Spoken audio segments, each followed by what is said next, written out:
Okay, so I drilled another hole here, and I made it a bit shorter, and now I'm going to take my string.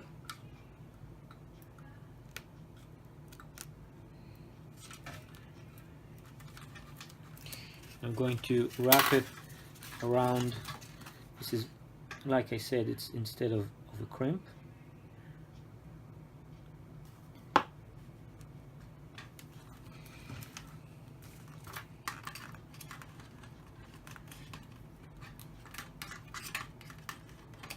Put on a drop of CA, and then the line doesn't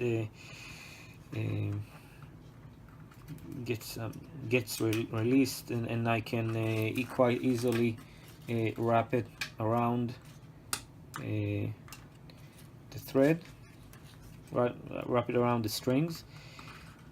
This way I have enough string around them, and then I use to be honest, on the servo side I always use thick CA instead of thin.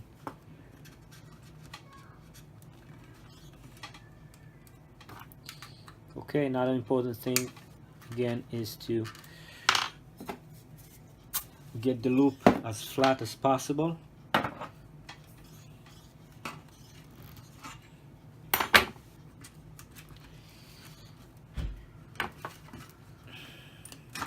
Cut the leftovers.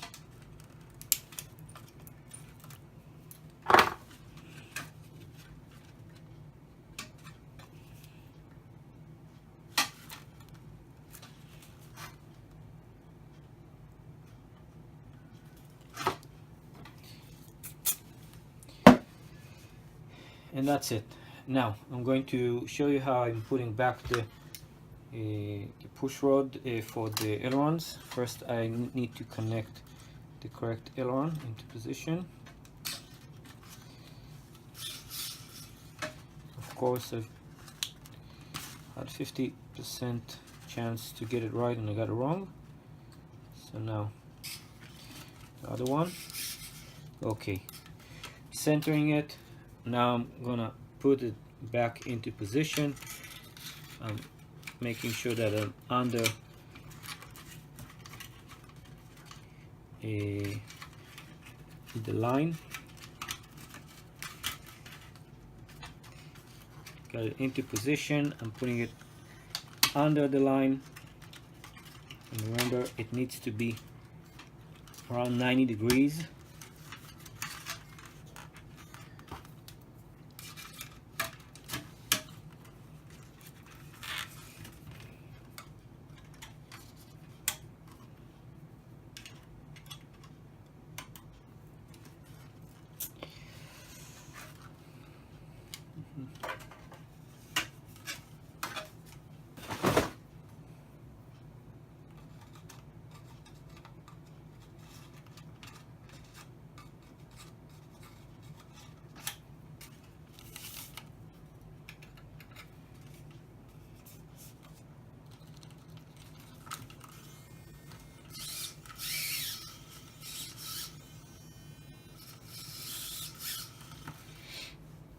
And to be honest, I don't really like the way it's set up right now. I'm going to change and put the push rod under the servo arm.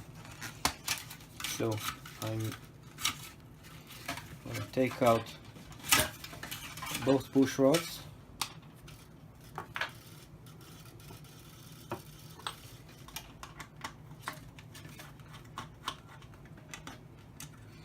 Should be a similar length from one another.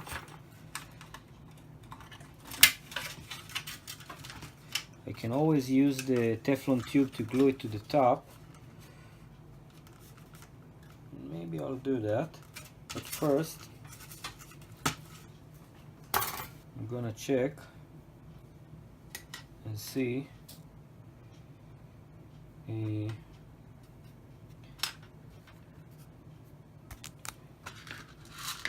push rod. Where did that push rod go?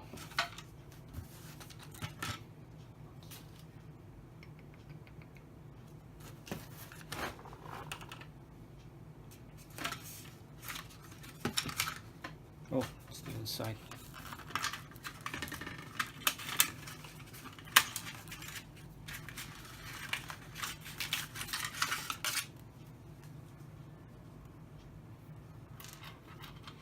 We'll check the length, and they're exactly the same length, which is fantastic. So I'm going to put this here on the bottom. This is the first time I'm building the system with the case with MKS servos, so you always find out something new and interesting.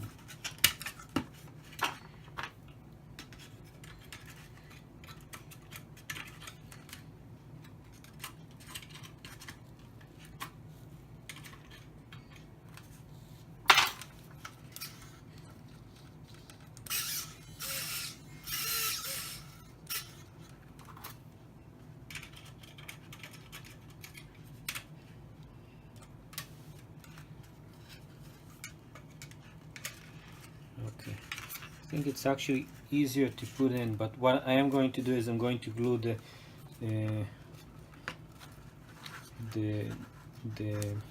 wire to the top. I think it will be a much better just leaving it alone. So this is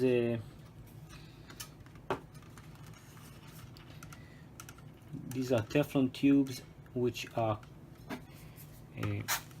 chemically etched, so they get glued really nicely.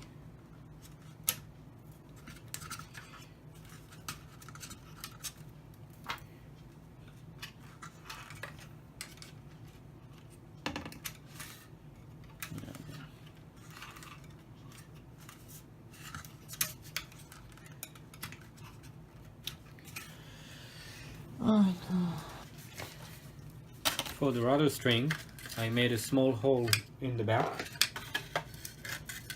and now I'm going to thread it the same way. I'm straightening the line.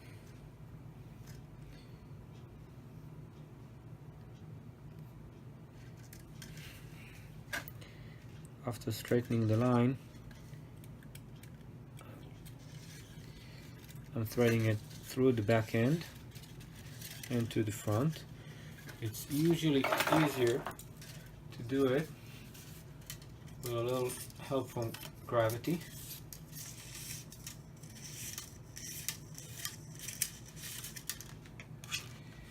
Now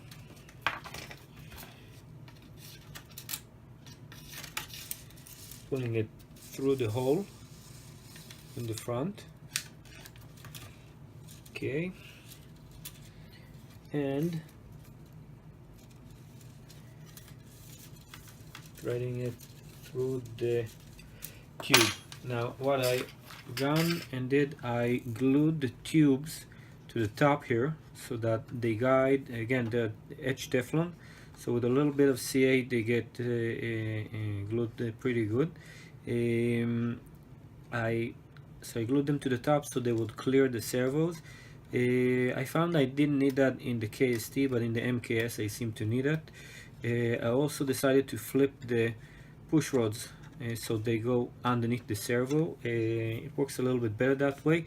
And then I grinded this part here a little bit of the part of the Z-bend so that I will get a slightly better clearance. I'm now pulling the wire through, and now when I'm pulling it from the front, I can move the rudder. Again, here I did the same. I shortened the servo. I made the hole a little bit closer. This way I get a bit better clearance. And what I am doing is threading it from the top to the bottom, pulling on the wire. Now I am straightening out the rudder. The servo is obviously centered. I'm making sure that the tail is straight.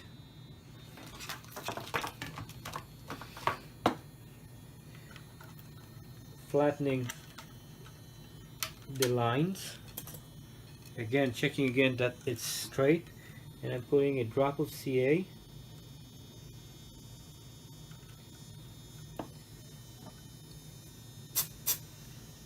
Tiny bit of accelerator.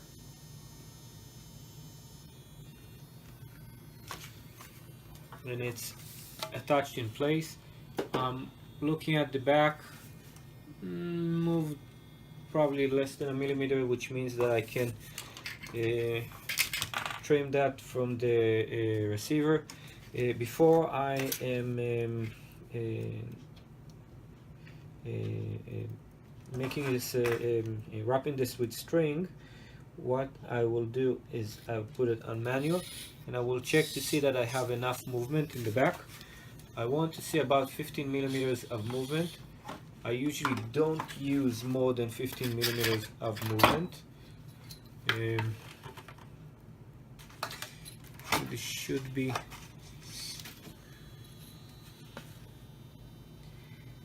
I'm probably getting a bit more than 15, which is good. I'm usually using somewhere between 13 to 15 millimeters. I find that more than that is a bit too much.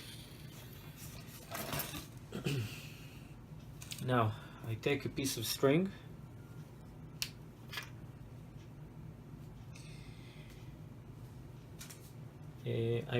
I turn it into a loop, and I pass it underneath the wire, the servo string. Then I take and I basically loop it around. Hope you can see this.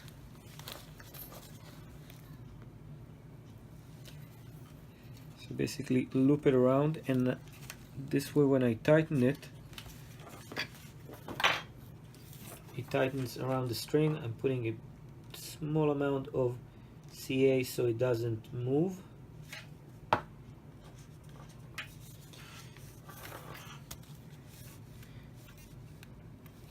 Okay, now it's fixed in place, and then I'm just using the tweezers and I am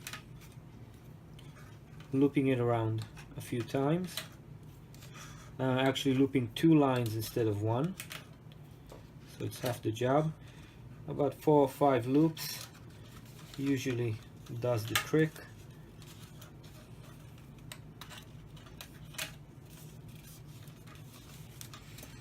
Again, this helps makes the line bond with the line bonds with the plastic, and then it sets, so you get really good bond. And I've seen this pop off less than I've seen crimps. It happened, I've seen it happen twice on crashes, so it's a pretty good way to connect the lines. Now after it's dry,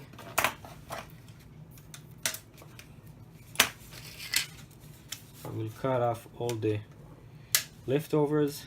I'm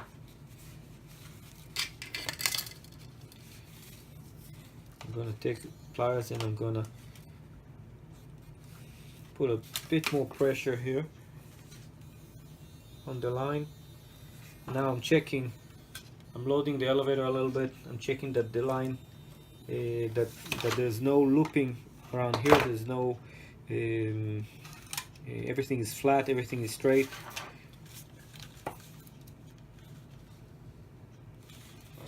Okay, last check before I put in the receiver and I start to set up my my transmitter is I'm gonna check to see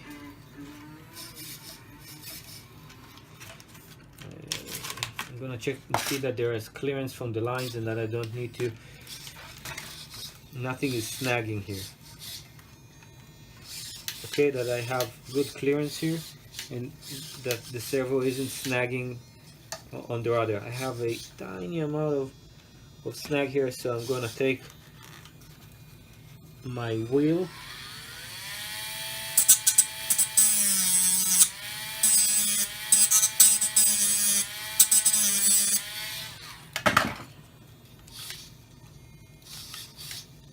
and now it's just about clearing it.